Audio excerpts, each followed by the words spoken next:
Hi, I've been listening to a song quite a lot recently, and it's called Fix My Eyes on You by Evan Craft.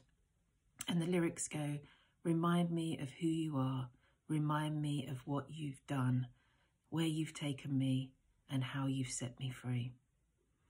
And these words echo the words in Deuteronomy 7, which say, remember what the Lord your God did.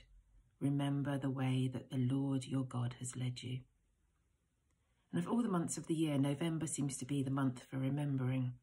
First of all, there's All Saints' Day, followed by All Souls. And these occasions remind us of those who have gone before us in the faith. Then there's Guy Fawkes Night, which of course isn't a Christian festival, but part of British folklore. And it reminds us of a long-distance plot against Parliament that reflected the religious tensions of the time.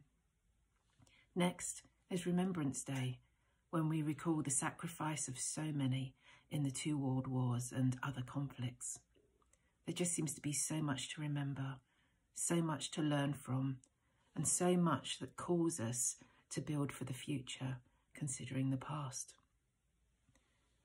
For the people of Israel, remembering is an integral part of their faith.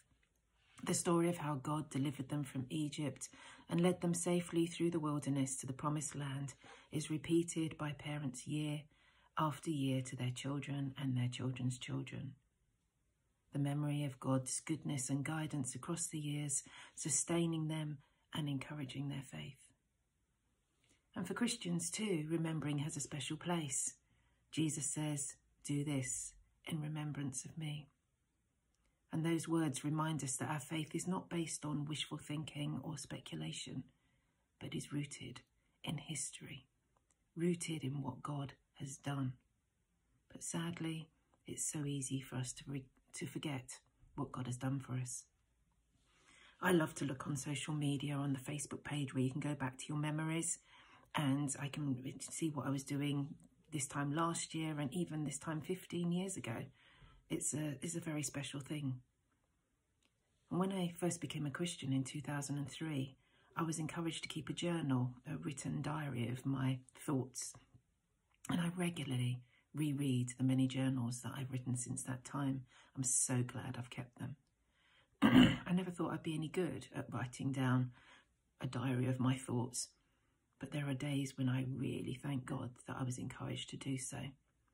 Because just like the people of Israel, I get to recall God's goodness and his guidance across the years, sustaining me and encouraging my faith.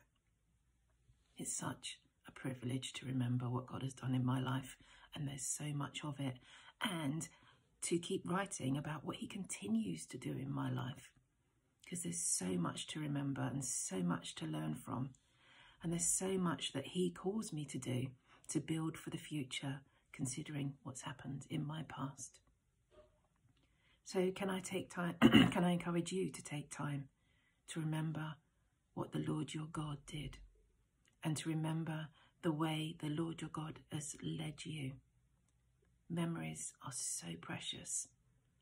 They're so uplifting, but they're not just for November. Amen.